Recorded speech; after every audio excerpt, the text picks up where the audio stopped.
निराश नहीं करूंगा वत्स।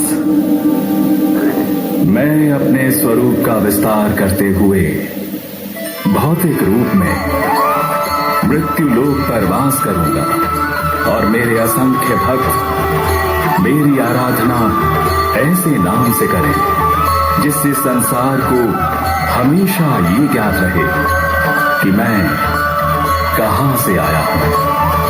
सब आपकी इच्छा अनुसार ही होगा भोलेनाथ। मैं इस मृत्यु लोक में आपके पदार्पण की प्रतीक्षा करूंगा।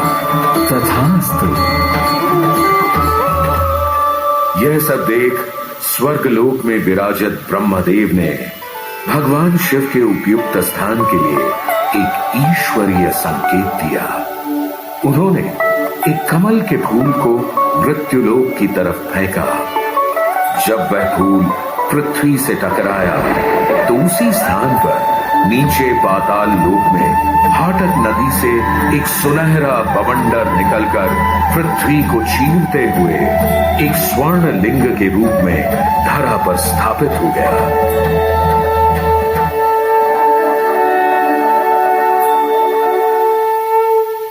वह पवित्र स्थान और कोई नहीं बल्कि यह मंदिर ही है जिसके प्रांगण में आप सब लोग उपस्थित हैं। हाटकेश्वर का यह मंदिर जहां स्वयं भू भगवान शिव को स्वर्णिम हाटक नदी से निकलने के कारण हाटकेश्वर के रूप में पूजा जाता है।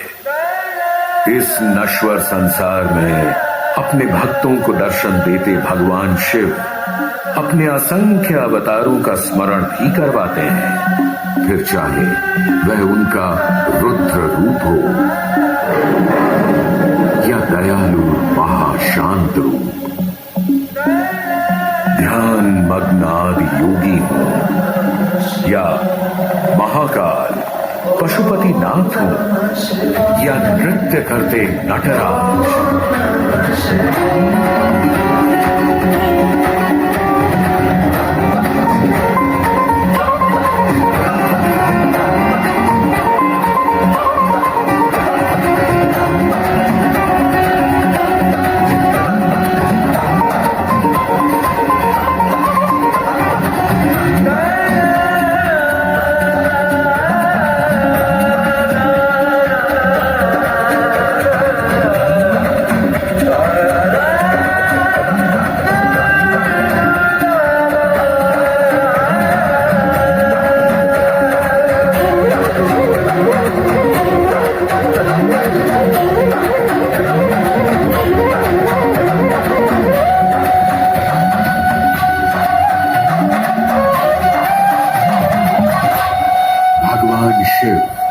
नागर ब्राह्मण एवं नागर वणिक संप्रदाय और श्री हाटकेश्वर क्षेत्र से जुड़ी ऐसी ही एक और किंवदंती याद आती है जो जनमानस में आज भी प्रचलित है। ये उस समय की बात है जब वडनगर आनंद नगर के नाम से जाना जाता था। इस पावन क्षेत्र पर हमला करने हेतु कुछ लुटेरे वडनगर की सीमा क्षेत्र के बिल्कुल समीप तक पहुंच चुके थे। जब नगर वासियों को इस बात की सूचना मिली तो वे इस मुश्किल परिस्थिति के समाधान हेतु एकत्रित हुए। सभी द्वारा समाधान पूछे जाने पर नागर समुदाय के एक वरिष्ठ ब्राह्मण ने उन्हें एक उपाय दिया। इन हालातों में हमारे पास अब एक ही उपाय बचा है। क्यों ना हम नगर की किलेबंदी कर दें, जिससे कि लुटेरे नगर में प्रवेश ही ना कर पाए। लेकिन ध्यान रहे, निर्माण कार्य इस तरह से होना चाहिए जिससे हमारे सभी देवी देवताओं के पूजा स्थल किलेबंदी के अंदर ही संरक्षित रहे। ये सभी पूजा स्थल हमारी शक्ति एवं समृद्धि का स्रोत है। आप सब लोग उसकी चिंता मत कीजिए, जैसा आप चाहते हैं वैसा ही होगा। किलेबंदी का कार्य शुरू हुआ। देखते ही देखते पूरा नगर एक चार दीवारी में बदल गया। लेकिन जल्दबाजी में हाटकेश्वर का यह मंदिर उस चार दीवारी से बाहर रह गया।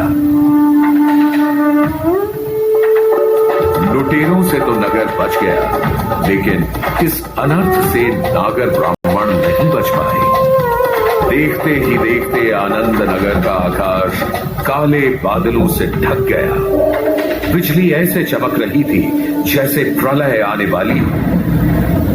तभी भगवान शिव प्रकट हुए। तुम सभी ने मेरा तिरस्कार किया है। मैं समस्त मानव जाति के कल्याण हेतु ही पाताल लोक से मृत्यु लोक पर आया, परंतु तुम पर एक कठिन परिस्थिति क्या आई, तुमने मेरा ही त्याग कर दिया। हे प्रभु, हे कृपालु, हे महादेव, हमसे ये घोर अनर्थ अनजाने में हुआ है। भला हम आपका त्याग कैसे कर सकते हैं? हमसे भूल अवश्य हुई है महादेव, हमें क्षमा करें, हम पर दया करें प्रभु, दया करें। मैं आप सभी नागर खंड के ब्राह्मणों को श्राप देता हूं कि आप लोग स्थायी रूप से कहीं बस नहीं पाएंगे। आप और आपका वंश आने वाले युगों तक एक स्थान से दूसरे स्थान तक भ्रमण ही करता रहेगा। नहीं प्रभु, नहीं, ऐसा श्राप ना दे, ऐसा श्राप ना दे। आपके बिना तो हमारा ये अस्तित्व ही व्यर्थ है महादेव। भगवान कृपा कर हमें क्षमा करे, हम पर दया करे प्रभु, हम पर दया करे। महादेव के क्रोध से भी प्रबल कोई शक्ति है तो वो है स्वयं महादेव की करुणा।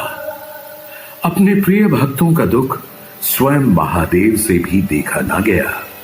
उन्होंने उसी क्षण द्रवित हो अपने श्राप को एक वरदान का रूप दिया और कहा, हे मेरे प्रिय भक्तों, मैं तुम्हें वरदान देता हूं कि इस मृत्युलोक में नागर गणयति समुदाय जहां भी जाकर बसेगा, मैं स्वयं तुम्हारे साथ ही वास करूंगा। आज से मैं और तुम अविभाज्य हैं। प्रभु, हे प्रभु, हम धन्य हो गए, हम ये वरदान पाकर धन्य हो गए भोलेनाथ, धन्य हो गए। हर हर महादेव, हर हर महादेव, हर हर महादेव। इस स्थान की विशिष्ट बात तो यह भी है कि पृथ्वी पर प्रकट होने वाला पहला शिवलिंग हाटकेश्वर को ही माना जाता है और साकार की पूजा भी यहीं से उद्भव हुई है, जिसके बाद भारतीय उपमहाद्वीप के चारों ओर 12 ज्योतिर्लिंग स्थापित किए गए। श्री हाटकेश्वर क्षेत्र को गुजरात का काशी भी कहा जाता है, जहां हजारों वर्षों से भी ज्यादा का इतिहास संजोए हुए वडनगर सनातन धर्म की आस्था का एक प्रमुख केंद्र है। भगवान शिव के अलावा वडनगर और उसके आसपास के क्षेत्र में कई और देवी देवताओं के मंदिर भी विद्यमान हैं। अम्भेर माता, शीतला माता, अंबा माता, सिकोतर माता, लज्जा गौरी माता से इस क्षेत्र में देवी पूजा की एक मजबूत शाक्तेय परंपरा का प्रमाण मिलता है। चीन के बौद्ध यात्री श्वेनसांग ने इस स्थान की स्तुति लिखते हुए कहा है कि यहाँ बौद्ध धर्म हिंदू धर्म के साथ सह अस्तित्व में था। इतिहास के पन्नों को अगर और टटोलें तो पता चलता है कि विभिन्न तत्वों का सुंदर संगम प्रस्तुत करता यह हाटकेश्वर मंदिर का प्रारूप जो आज हम देख रहे हैं वह महान सोलंकी वंश के शासकों की देन है। वडनगर में नडियोल दरवाजा के बाहर स्थित यह मंदिर शेखरी प्रकार के शिखर के साथ मारू गुर्जर मंदिर वास्तुकला शैली में स्थानीय बलुआ पत्थर से बनाया गया है। पूर्व की ओर मुख करके मंदिर एक ऊंची दीवार से घिरा हुआ है, जिसके शीर्ष पर सपाट विस्तार के साथ 3 गोलाकार गुंबद स्थापित है। मंदिर के आंतरिक गर्भगृह में शिवलिंग स्थापित है, जो स्वयंभू है। गर्भगृह में शिवलिंग के साथ मां पार्वती, भगवान गणेश, भगवान कार्तिकेय और नंदी और गंगा जी की मूर्ति स्वरूप दर्शन होते हैं। यह एकमात्र मंदिर है जहां भगवान शिव अपने पूरे परिवार के साथ निवास करते हैं।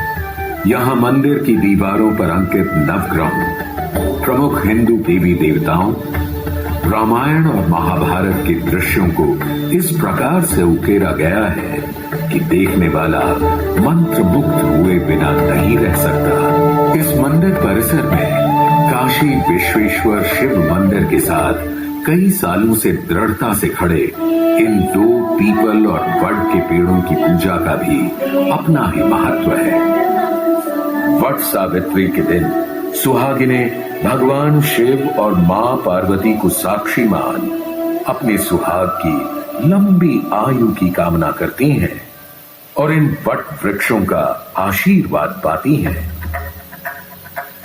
यूं तो हाटकेश्वर में हर पल भोलेनाथ को ही समर्पित है, लेकिन महाशिवरात्रि और पतोत्सव चैत्र शुक्ल पक्ष 14 पर यहाँ की शोभा, आभा, यहाँ का उत्सव, यहाँ की पूजा अर्चना एक अलग ही वैभवशाली और दैवीय स्वरूप ले लेती है। महाशिवरात्रि की ही तरह यहाँ का दूसरा महत्वपूर्ण त्योहार है हाटकेश्वर प्रकट्य दिन। चैत्र माह में शुक्ल पक्ष की चतुर्दशी के दिन मनाया जाने वाला यह पर्व भगवान हाटकेश्वर के अवतरण की तिथि के रूप में मनाया जाता है। नमो हटकेशु अंबिकाय नमः। ओम नमो हटकेशु अंबिकाय नमः। ओम नमो हटकेशु। दिन रात बिना रुके 24 घंटे मंत्रोच्चार के साथ शिवलिंग का जलाभिषेक किया जाता है।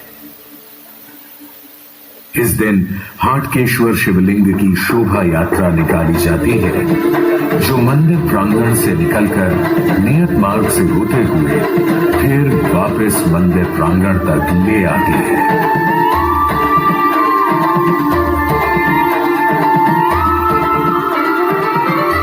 वर्तमान में हाटकेश्वर क्षेत्र की मूर्त और अमूर्त विरासत को अनगिनत उपायों से संरक्षित रखने का कार्य निरंतर चल रहा है।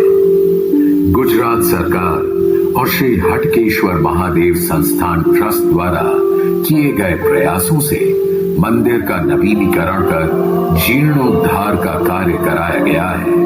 मंदिर के क्षतिग्रस्त हिस्सों की मरम्मत और प्रतिकृति के लिए ठीक उसी प्रकार के चूने, बलुआ पत्थर और प्राकृतिक रंगों जैसी सामग्रियों का उपयोग किया गया है, जिससे नवनिर्मित कोई भी हिस्सा प्रारंभिक ढांचे से भिन्न न लगे।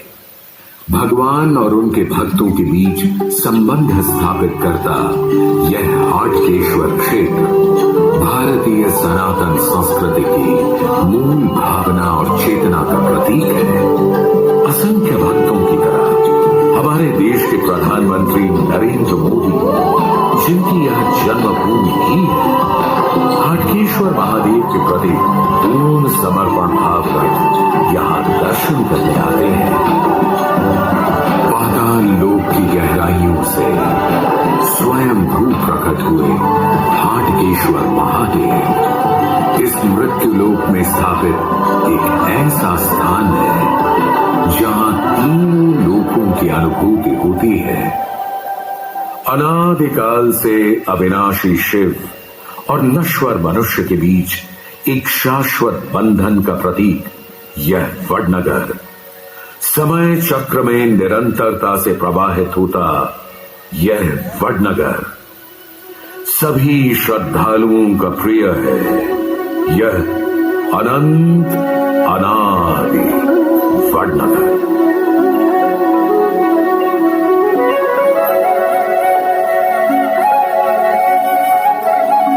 अनंत काल से अनंत तक त्रिलोकीनाथ महेश्वरा, नागरों के इष्ट देवता जय जय जय हटकेश्वरा। चित्रभास की घोर तपस्या को तुमने स्वीकारा, हुए प्रकट स्वर्ण नदी से दूर किया अंधियारा। स्वर्ण का तेज प्रकाश सूर्य सा सृष्टि का रखवाला है, अनंत अनादि वडनगर का हटकेश्वर क्षेत्र निरा